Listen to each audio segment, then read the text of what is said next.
Hello everyone! Last May 11, 2024, Saturday, nagpunta ako ng Mahayag upang ako ay mag-grocery. Sakay ako niya ng Vadya guys. Nang makarating na ako sa grocery store ay dinampot ko kaagad yung mga kakailanganin ko guys. Pagkatapos kong mag-grocery ay pumunta naman ako dito sa Nans and Kate's Bake Shop kung saan ay dito ko bibilhin ang paboritong cake na gustong-gusto ng aking mama. Yan kasi yung gusto at paborito ng aking mama. Dito ko pala siya binili sa Nans and Kate's Bake Shop. Pagkatapos ay pumasok naman ako dito sa palengke upang ako ay mamili ng konting ricados. At nauwi na nga ako ng bahay.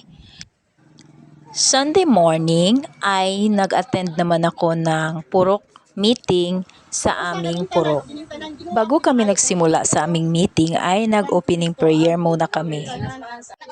Pagkatapos ng opening prayer ay nag-check muna kami ng mga payments and attendance. Ako pala yung taga-check ng attendance guys. Pagkatapos ng week na yan, May 15, this morning, nagpa-tractor naman kami ng sakahan guys dahil malapit na ang taniman.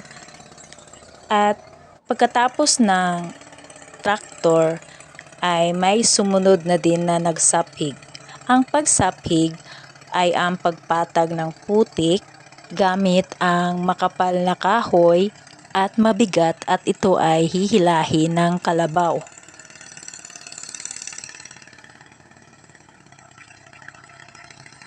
Flex ko lang pala itong namumulaklak na orchid dito sa aming paligid.